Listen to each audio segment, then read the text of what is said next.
All these back to control. The government controls what we eat. They control what we think. They control what we feel. And then we wake up one day and be like, damn, I got...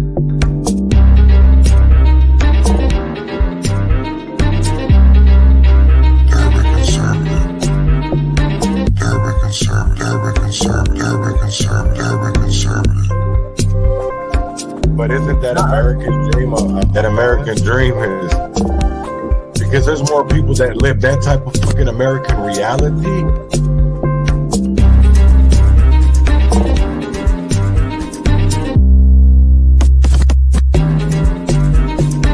But isn't that American dream? That American dream is. Because there's more people that live that type of fucking American reality. But isn't that American dream? That American dream is. Because there's more people that live that type of fucking American reality.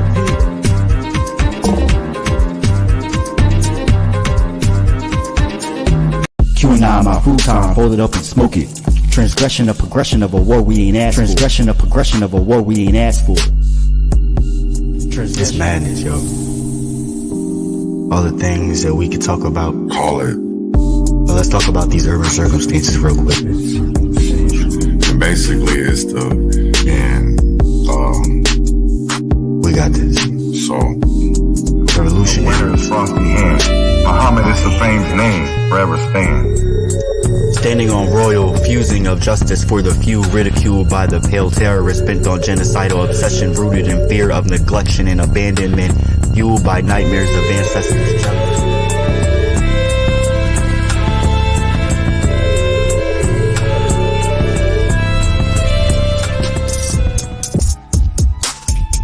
Truth, because at the end of the day, I still want to be able to I don't dislike George Washington. The kind of friends I think all friends should be like my friends. My friends are the kind of friends I think everyone needs.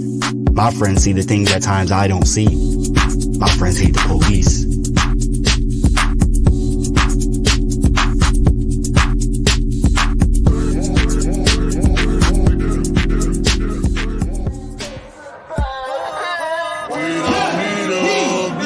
What has changed? Are deemed the criminals, and the blacks are deemed the criminals. shut up and help. Reflection ain't nothing but the inner child trying to see you. You gonna look? You gonna pick up that book? Lord, keep me far from the faith. Guide me through night and day. Teach me your ways. Show me the righteous way to sway. Lord, can you teach me, please? Show me the way, I'd say.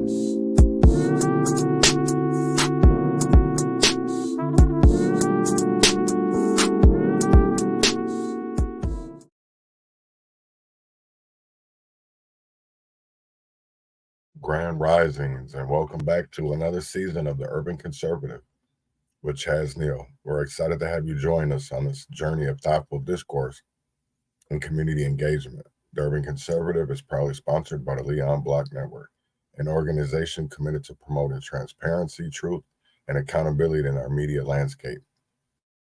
Here at the Urban Conservative, our mission remains steadfast: to bring you the latest news directly from the streets, addressing critical topics such as gun violence, crime, politics, and perhaps most importantly, exploring solutions to the profound challenges our communities face.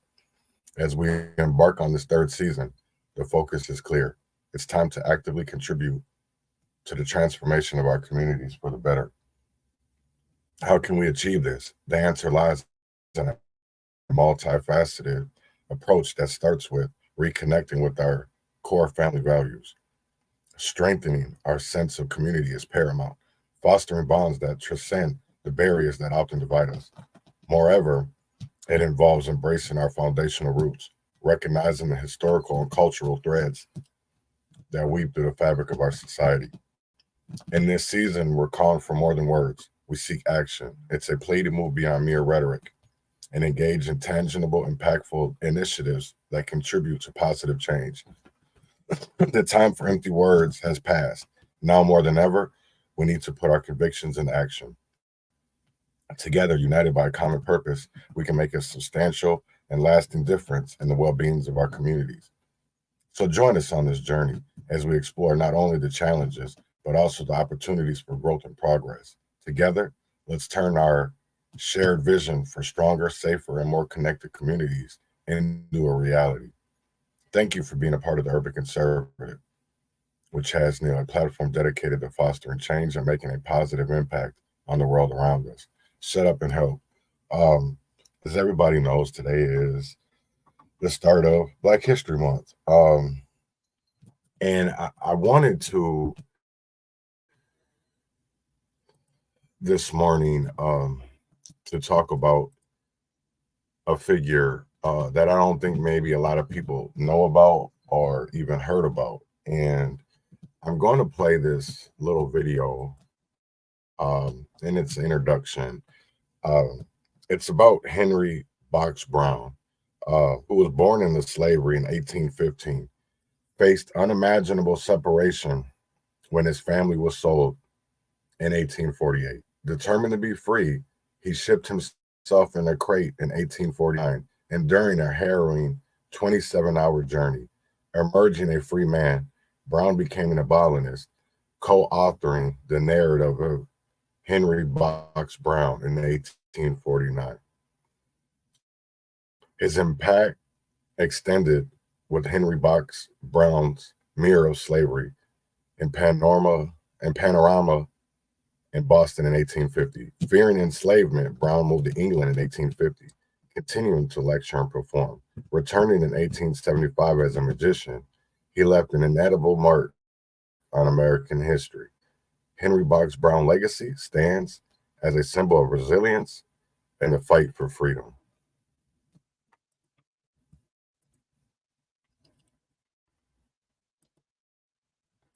Public lecturer in the North. His means of escape became part of his identity when he was rechristened Box Brown at a Boston anti-slavery convention.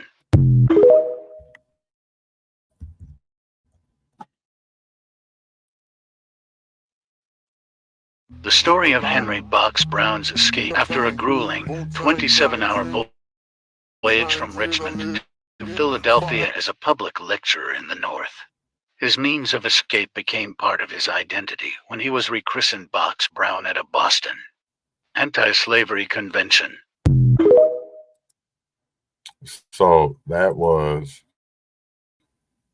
about Henry Box Brown, and that, being Black History Month, I'm going to attempt to spotlight people that we have never heard about, maybe haven't learned about in school, and people that really left a mark on Black American history. So today we talked about, Henry Brown. I hope people that will go look him up and learn his story and see what, Henry was about, because just that little summary really doesn't really go into detail about who Henry Brown was and what he meant to Black Americans and what his fight was for. So if you want to learn more, go Google him. There's plenty of information out there about him. Please spread the word about Henry Box Brown. And every day this month, I will be putting somebody out there that we can learn about. And so that we can all learn together, not just, you know what I'm saying,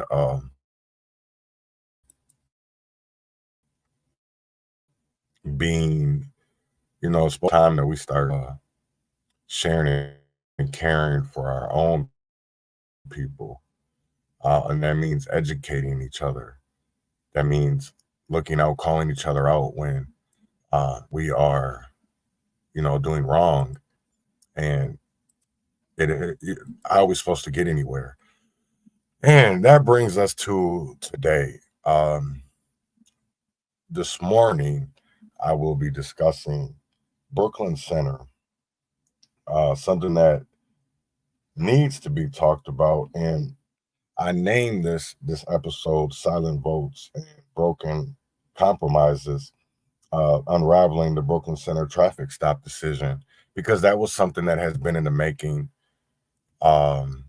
since Daunte Wright, which was in 2021. And I know from firsthand experience the fight to get change in Brooklyn Center. And that's really what I wanted to discuss today, and show people that elections have consequences. Um, so before we get into any of this, Brooklyn Center, I want to go into a little of the backstory. As we all know, in April of 2021, Kim Potter mistook her taser for her gun. And Daunte Wright was killed. After that, Mayor Mike Elliott fired Kim Potter. The police chief resigned. The city manager left. So there was a lot of things that were going on during that time that people didn't understand or fully comprehend what was going on. And the only reason why Mayor Elliott was allowed to do those things is because he was given emergency powers during COVID, where he didn't need the council's vote to do the things that he needed to do. So from that, a group of people, I guess before I get into the citizens for a full-time mayor, get into the backstory about the police reform. So Katie Wright, who is the mother of Daunte Wright, and Amity Damick, I think is I know I've never been able to say her last name right. But Kobe Heisler's mother got together and started a nonprofit called Daunte and Kobe Heisler Initiative. And a part of that initiative was to get change in Brooklyn Center when it came to how they handled mental health calls.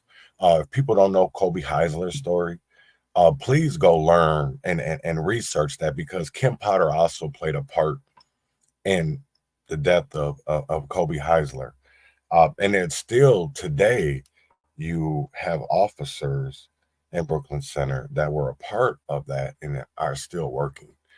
And as same thing with with Daunte. But that story, which is a real story, is a true story, plays out even today with the families still fighting for change, still fighting for justice. Because we all have seen, we've seen the settlements.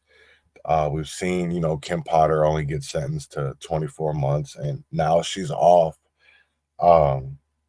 probation, parole, whatever you want to call it. She has a job working with the Brooklyn Center Police Union, and is training officers still to this day, which is a big issue.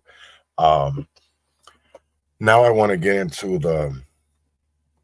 I want to play this video for you guys real quick. And it is something that I think people don't. One thing that I learned in this movement, and what made me want to go learn more and to research and educate myself, was the fact that, you have elections and we're supposed to vote for these people who are supposed to make the world a better place. But that doesn't end up happening. So I really started to dig into why we weren't getting change. And I realized that, wording is everything. Words matter. And a lot of people say that, oh, they do, they don't. No, words do matter. And I don't think people fully get that because we're undereducated. And I mean that in the most respectful way possible. So this is a 2-minute long video. This is Citizens for a Full-Time Mayor. And I want people to understand that most city governments are ran like a Fortune 500 company. And this explains how and why. So I'm not sure the majority of Brooklyn Center citizens know the form of government that we actually have. I think if many of them knew that the mayor we had is nothing more than a figurehead, many of them would be frustrated and angry. We vote for a mayor and council members, so the belief is that we have a democracy government. Yet the reality is we have an unelected CEO, city manager who runs the city like a company. They can work an indefinite number of years and they paid more than 10 times a council member. One I'm so surprised about was how high my property taxes were and how much they increased year after year. And what I found out is that those are really based on the budget that is made solely by the city manager. We're petitioning to change the current structure of Brooklyn Center from a city manager ran city to a full-time mayor. We need your signatures to bring this issue to a ballot vote. The mayor is currently elected by the people, and we want that mayor to be held accountable to the people, being a full-time position that would be responsible for the day-to-day operations of Brooklyn Center. The change I want to see is police accountability to a full-time mayor and the citizens. The same officer that murdered George Floyd shot my brother in 2008, and he's still struggling with this trauma today. The way our city is structured now, our mayor has no power to make any change. The police have the ability to take human life. They should be accountable to an elected official that represents the heartbeats of the city. If the mayor is not performing as we think he should, come elections, we get to replace the mayor. Unfortunately, we cannot do that with the city manager. If you are a registered voter in Brooklyn Center, please sign this petition. Thank you.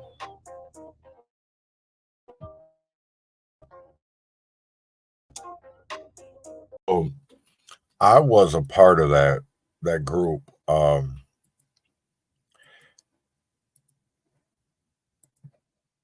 That was to get that amendment on the city charter to make it a strong mayor, where you had somebody that was on the ballot that was accountable to the community. And this is one thing that I learned about city charters was that a lot of them were ran like a Fortune 500 company. And there was nobody really to really be accountable because it was all, finger pointing. You go to the council, it'd be like, oh, you got to go talk to the city manager. You go talk to the mayor, it would be the same way. It was the city manager, who is somebody that is paid.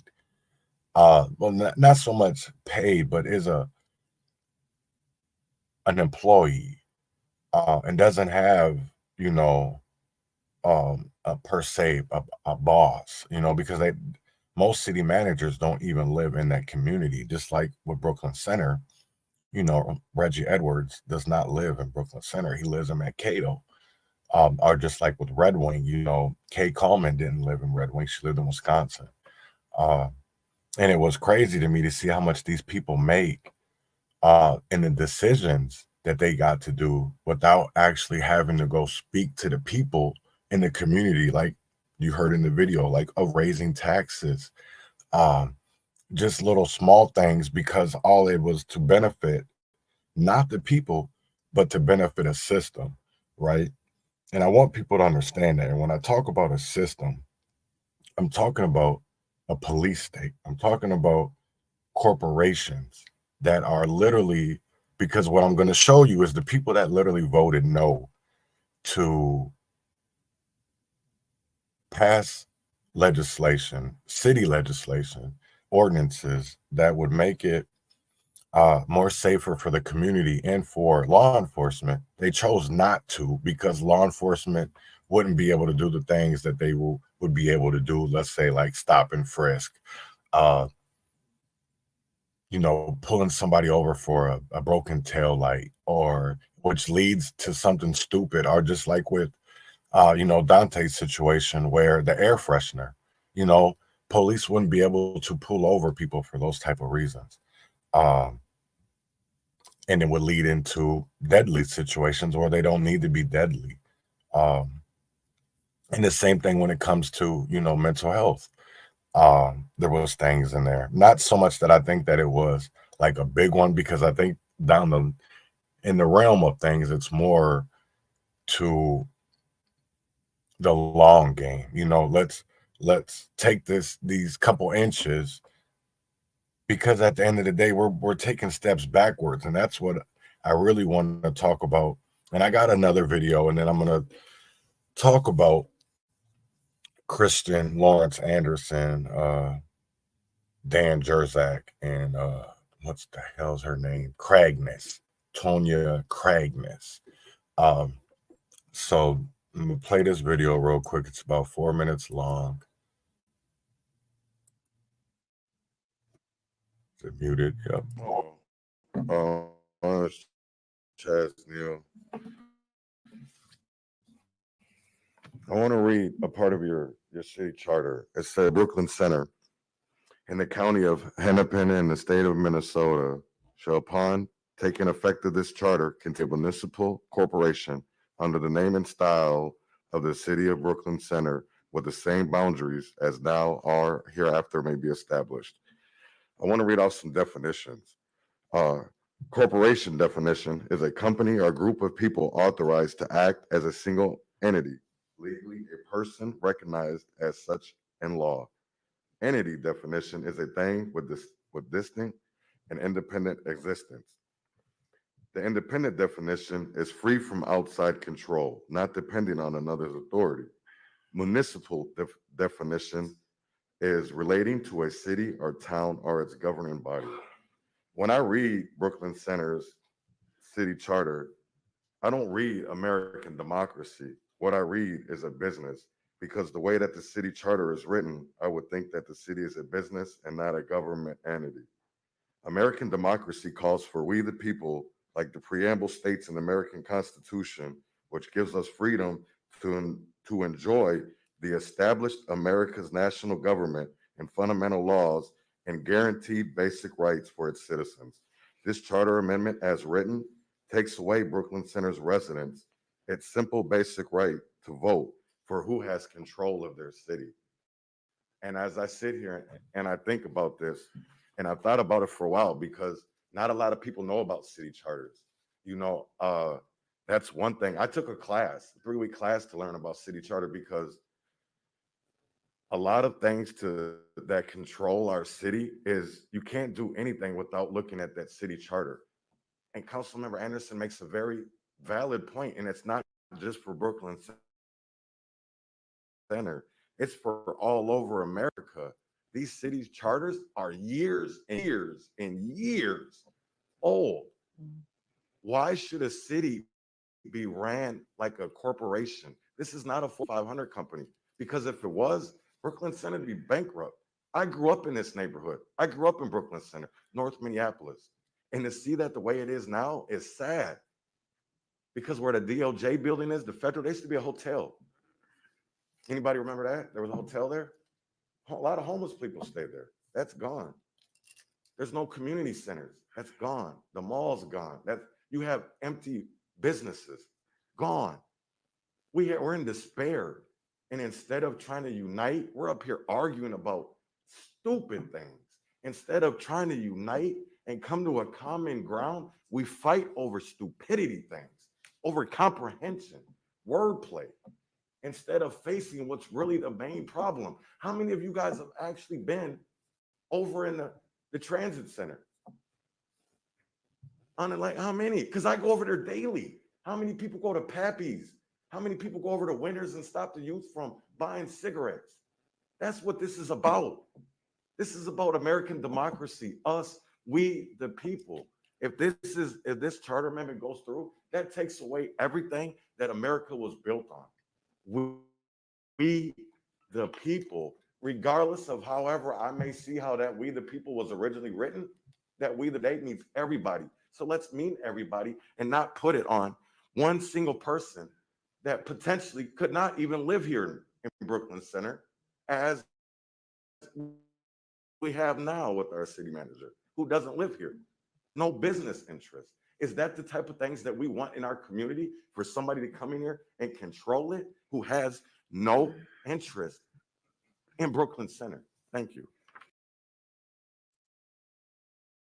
So, and I know people don't know a lot about city charters, and I learned that going along this journey, and that's what made me want to be more educated. That's what made me want to learn more. So, strong mayor charter proposal expected to come before Brooklyn Center Council voters. A petition to amend Brooklyn Center City Charter and institute sweeping changes to the city style of government is expected to be brought before the city council this month and is likely to meet voters at the polls in November. The petition aims to replace the existing manager council style government with that of an executive mayor legislative council, where an elected full-time mayor oversees duties currently performed by the city manager. Now, that's what Minneapolis has, right? That's what the voters voted for. This style of government has equivocally been called a strong mayor system, in contrast with the weak mayor system that is currently in place in Brooklyn Center. Now, the reason why it's called a weak mayor is because of the simple fact of the mayor is just basically, all they have is veto power. That's it. They have a vote, but only in a tie situation. So that's where we literally have a problem in communities, because we have people that run your city like it's a job, like it's a corporation, instead of actually doing things that matter for the people, because that city manager doesn't have a boss. He's got a bunch of bosses. So literally has nobody to be accountable to, right? Now, if you give it to the mayor, like where we have in Minneapolis, not saying that that system works the best either, but that system, you have somebody to be accountable. You can hold somebody accountable, right? So when shit goes all weary in Minneapolis, we have Mayor Frey to hold accountable, right? Which most people don't, but hey, it is what it is. So before I go on, my producer gonna get mad at me. Got a commercial. I'm gonna try this. I haven't done this yet.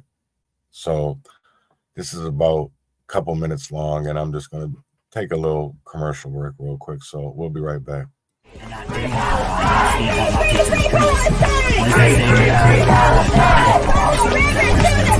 From the river to the sea, Palestine will be free. Palestine will be free.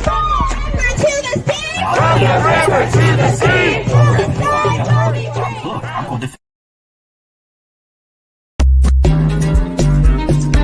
But isn't that American dream? That American dream is, because there's more people that live that type of fucking American reality. But isn't that American dream? That American dream is, because there's more people that live that type of fucking American reality.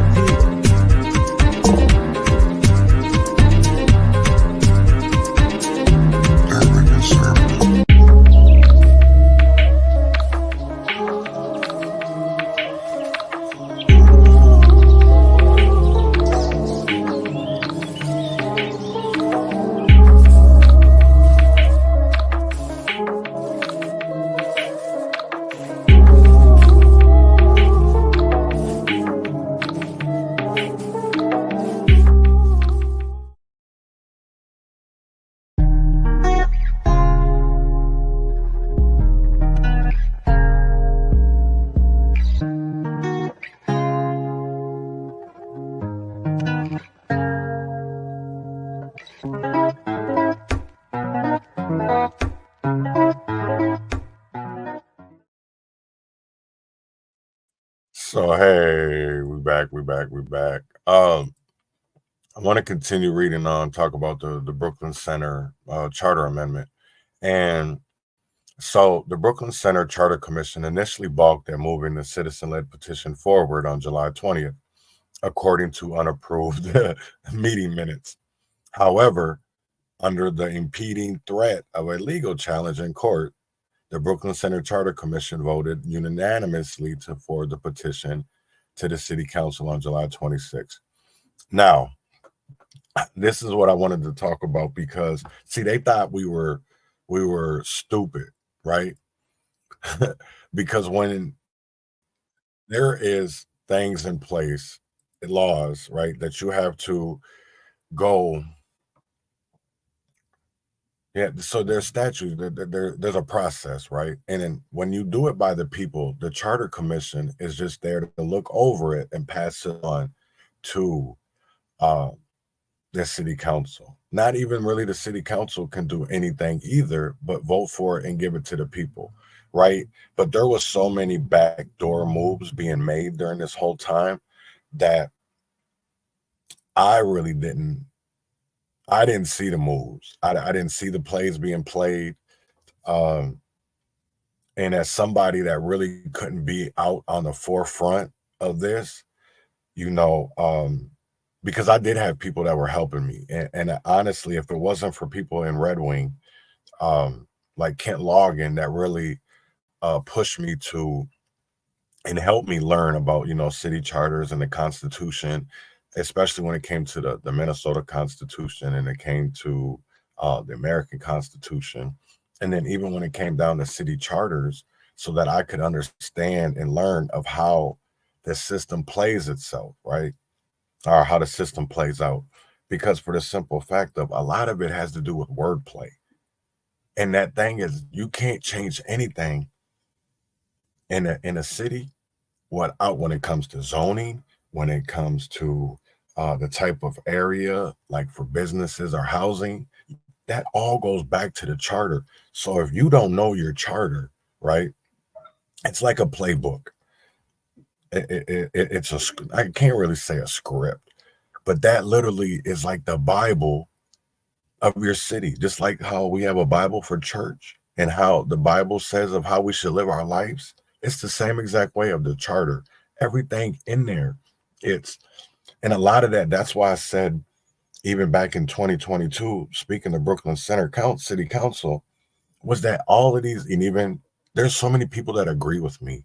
There's so many politicians that our Constitution is outdated, that our city charters are outdated, for the simple fact of a lot of it has to do with wordage, a lot of it because words change over time.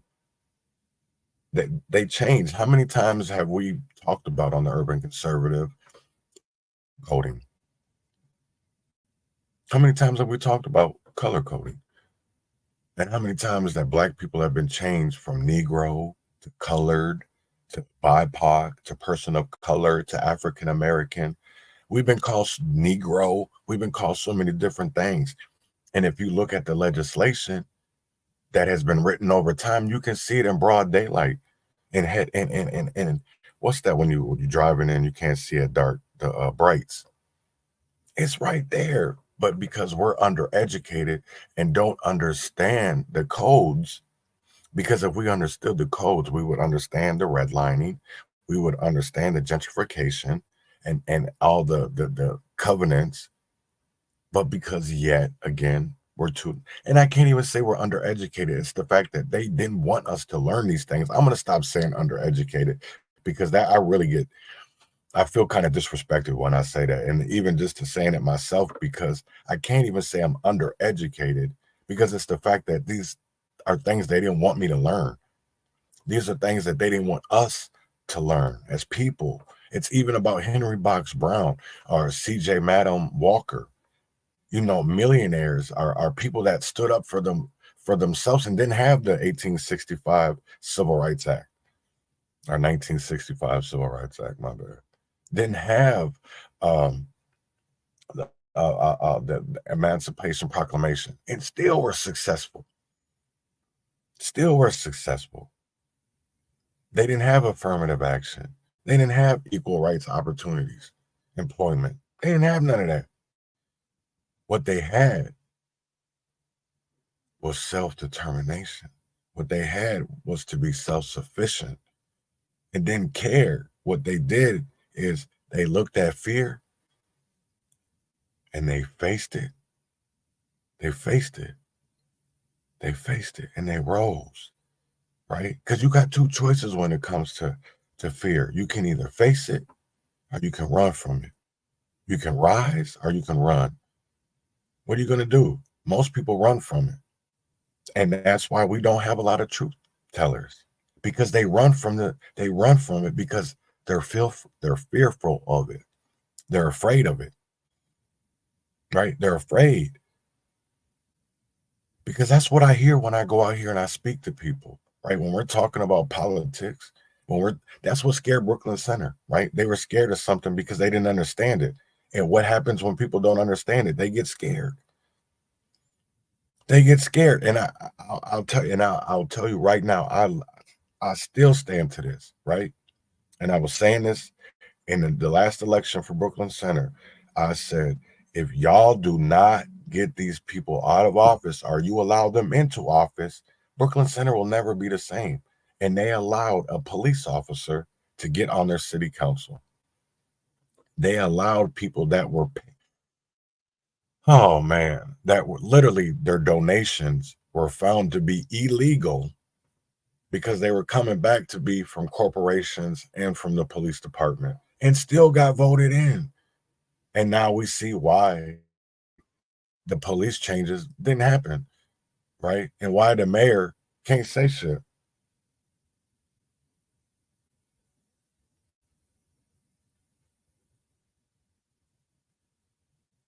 All right. You know what I'm saying? And that's what's crazy. And I told these people, you let April Graves in there. I knew she wasn't about politics, right? Because a lot of people don't even do their research or their background, right? Yeah, she's a black woman, but she ain't for us. She's not for that lady. Literally got donations from the police union that hired Kim Potter. And this is public information. And yet, people were, oh, she's not bad. She's for us. No, she's not. And really, to be at the end of the day, I don't even, to be honest, don't even like Mayor Elliott anymore. Mike Elliott. Sorry, I shouldn't call him mayor, but Mike Elliott. Because even him, a sellout.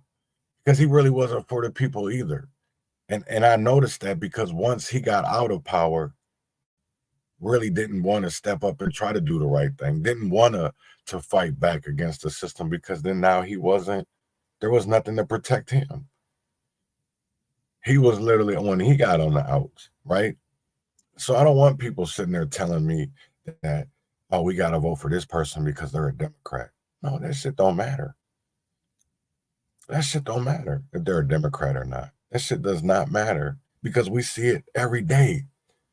Tyree Nichols. That's what black officers. A majority of black officers killed Tyree Nichols. So I don't want to hear about we need more police that look like us, or we need more elected officials that look like us.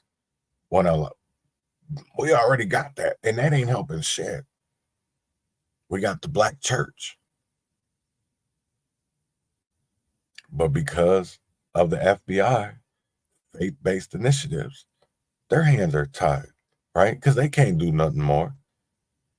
And their money will get snatched, just like with the NAACP, just like with the ACLU. If people ain't out here self-dependent, self-sufficient, because I'll tell you right now, boy, the fakeness, the selloutness, the coolness is at an all-time high right now. At an all-time high, because people selling out left and right. Selling out left and right. And at the end of the day, I'll tell you like this. I could really, really, really, really, I want to say I care less, but that's lying. But to see from 2020 and to see these black people were out here for Joe Biden, and now it's 2024 and they're out here for Trump, like, what's the fucking difference? They're still the same thing. We're not getting anything different. At the end of the day, we're not getting nothing different. Because people will say, oh, well, Trump did this. Well, Biden did this. Biden did the 1994 crime bill. Mass incarceration, right? No child left behind. And that's why our kids is dumb as hell now. We got a fentanyl crisis. I'm going to say that again. We got a fentanyl crisis. Because what's crazy as hell is, and I know I'm going on a little rant, and that's all right. Because it's all true. We had crack. You know, it's crazy because it was something that Vital from Ward 4 said yesterday at the Minneapolis City Council. And I know I'm going to talk about that tomorrow. Minneapolis City Council, what happened yesterday. Because I'm going to break that down to how she tried to call somebody out for not doing anything. She needs to sit the fuck down. Somebody should have did what Ellison said to Al Flowers. Shut the fuck up and sit down. Because at the end of the day, she got up and everything that she said was hypocritical. And I'm going to break down why it was hypocritical of everything that she said about Counselor Chavez, which he is a piece of shit. They're both pieces of shit, right? But I'm going to tell you that she tried to do the same things by calling him up about the camera because she knew what was going on with the cameras. There was cameras there, Fox 9. She was there for sound bites, right? She was there to make a point known. But it's always, if it's not one thing, it's another, right? Because she brought up the fact that her mother was a crackhead. We're dealing with the fentanyl crisis right now and trying to compare the times.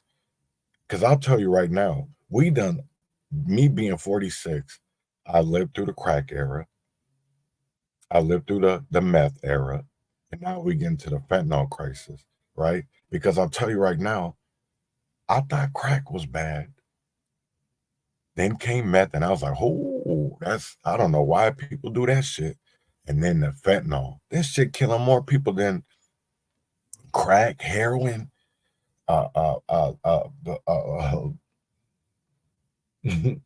PCP.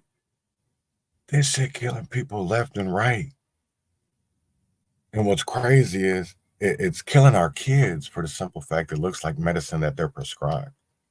It looks like Xanax bars. It looks like Ritalin, right? It looks like all these other little pills because for the simple fact that they can buy these pill pressing machines on Amazon and have that shit just coming out and going to sell it to our kids. Going to sell it inside of our communities. And that's why when you see I don't know, you know what's crazy? I don't know what the hell's really going to help when it comes to addiction because we've never seen nothing like this fentanyl. This shit takes over their mind, their whole body. 30 to 60 to 90 days of treatment ain't going to cut it no more. We got it because I'll tell you right now that when you literally have people, I've never seen this. And I'm going to be, again, I'm a 46-year-old. I've never seen it where people literally use and have things that'll keep them alive with them. I've never seen it where people just carry Narcan on them, right? I've never seen that. I've never seen that. I mean, yeah, they used to throw people in ice baths and, you know what I'm saying, throw cold water on them. But I ain't never seen it where people literally had safety precautions while they were using. And it was crazy because I remember going through Narcan training and talking about give it to the dealers. Man, you crazy. What do you mean? This don't make no sense. Give it to the dealers. Or put it inside the trap houses. And I'm thinking there like, damn, how about we try to get this bad shit off the streets? Because what I don't understand is you literally have fentanyl testing strips that will test to see if you got bad fentanyl, if you got bad drugs, if you got something that's in there that's going to kill you. Because literally, we talk about, you know, growing up, I remember people playing Russian roulette. That's what they do on these streets every day now because coke ain't coke. Heroin ain't heroin. Shit, they even putting fatty in weed. You, you know what I'm saying? Ain't nothing safe out here no more. So if you literally, these drug addicts, these people, because I'll tell you right now that, and I have a child right now that's in treatment, and it's not easy for me to talk about. It's not. It's not easy for me to talk about of having a child. But I've been through drugs, right? I've been through treatment, and I bettered my life. But I know the game is different out here, right? Because all it takes is just one time. One time. And what really scared me is when, hearing it that she carried Narcan with her when she used it. It's like, Jesus Lord, man. And it's sad because our kids are out here dying and don't know any better and are comfortable taking pills because of the simple fact of it looked like the pills that she was prescribed. And it's just sick to me that we literally don't call out the bullshit. We just allow it, because I'll tell you right now, people will literally need to be having conversations with their children. If you're, and I'm talking about really they need to be starting in like 5th grade. Because shit is coming fast, man. We're coming into a world. I'll tell you right now that, and I think John Taylor's talking about this later on Coffin Colonizers, or Colonizer Coffin. There was a story, and I'm not going to go too in depth, but a man beheaded his father. Not saying that he was on drugs, not saying the dude was mentally ill, not saying none of that. But the fact that was comfortable announcing it and doing the things that he did, it's like, yo, we are seriously have an issue. Or when, just like last week in Chicago, actually I think it was Monday, where kids are getting out of school and you literally have a car speeds up, shoots at where the kids are coming out of the high school, and 2 get killed. Broad daylight, caught on cameras. And it's like, Jesus, do we really not give a fuck anymore? Are we just, that shit like, I just don't even know what to even say anymore. It's like, what are we really putting our kids through when, you're seeing all these swatting calls to high schools, or you're seeing, shit in the media and in the news, and you're hearing stories from your kids, and it's like, damn, can we just go back to the 80s? Can we go back to a time where, in my mind, I believe everybody got along, for the most part, where it was summertime. Like, damn, because I don't get it anymore.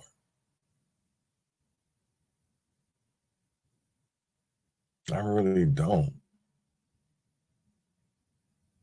It's like, all you see is, are we that damn desensitized to violence? Are we that desensitized to trauma? But when it comes to police, we cool as hell paying PTSD, worker comp deals, settlements. Damn, but what about the post-traumatic stress that's going on in our communities? Because just yesterday in Brooklyn Center, a damn kid got hit by a Metro bus. Early in the morning, probably the kid was going on his way to school. It's like, when are we really going to care, man? Because I know right now in Minneapolis that camp is being evicted twice, the second time this week. And I know they are because I've seen Aaron's live on Instagram. And it sickens me that we literally have a problem. Instead of trying to fix it, they're making it worse. Because I heard what they said, what Hennepin County said yesterday when they said they were dealing with over 2,500 homeless people in their shelters a night right now. 2,500. And the simple fact that when that man said that their budget got up $2 million for this year, and it was only going to let them help 137 extra more people.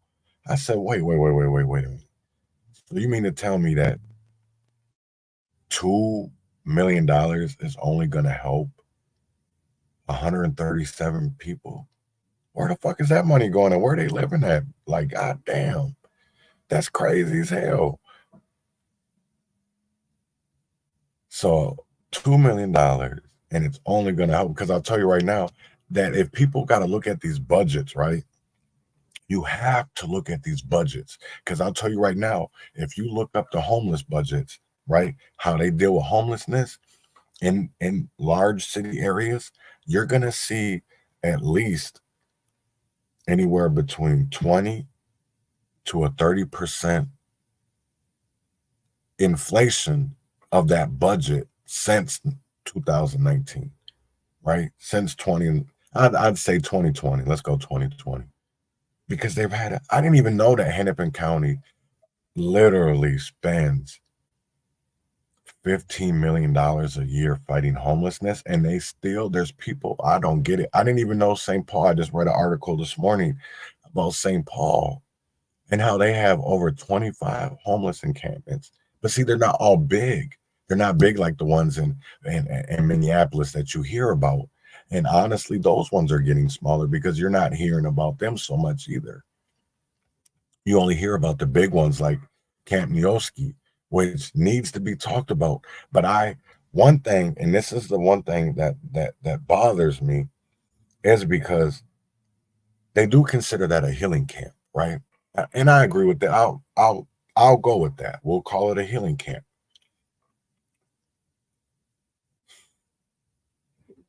Nicole Mason did an interview last week, or about 2 weeks ago, when they were talking about the encampment and eviction, and was talking about Camp Nioski. And one thing that I really took from that was the fact of they asked about the residents, the people that were in the camp, and that 90% of them were addicted to fentanyl, and that 98% of the residents were addicts, period.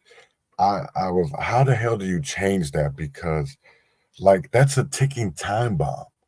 And what I mean by a ticking time bomb is, what if a bad batch got in there? Look how many overdoses you would have. You know, and this has nothing to do for me about none of the reasons that Barnett or Margaret Keller and them had yesterday. For me, it's about, because I give a fuck about people, and I don't want to see nobody die. And I do make me wonder how I sit there and I have conflicts with myself, because you literally would have to, right? Because I literally do care about, people that are homeless. And they do deserve somewhere that is safe, warm to live, right? And then I think about the people, the residents around, the homeowners, the renters, right? The kids that live around those areas.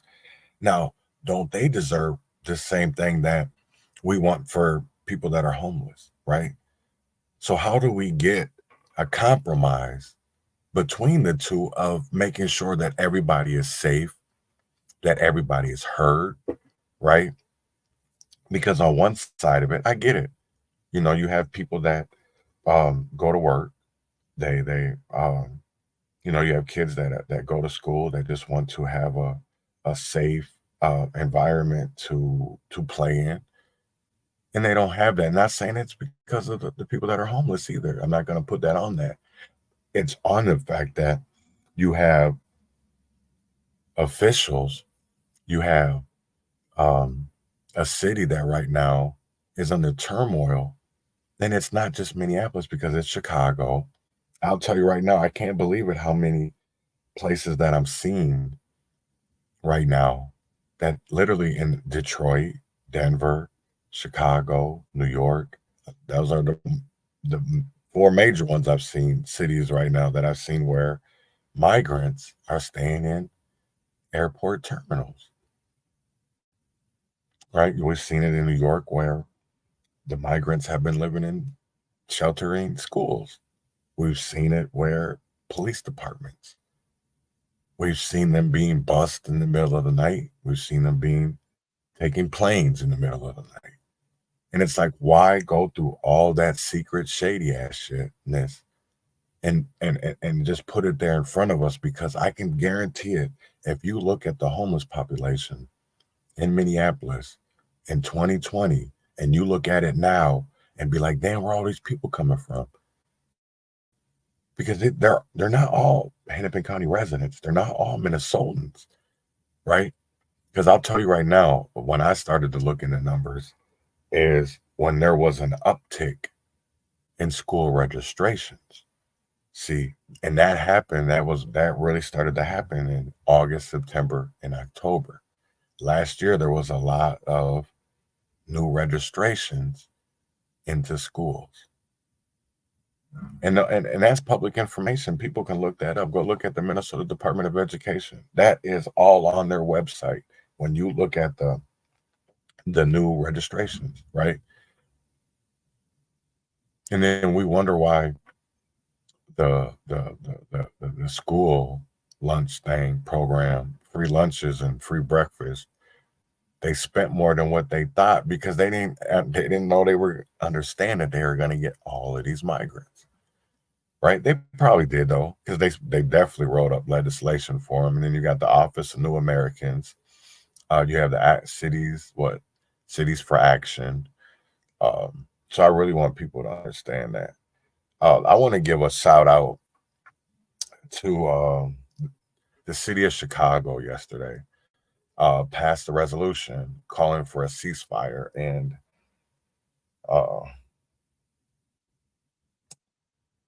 Gaza. And I gotta say, I was astonished. And I want people to understand this too, because we've talked about Chicago and how that vote came out to be that the mayor had to, and we talked about this, the mayor breaks the vote.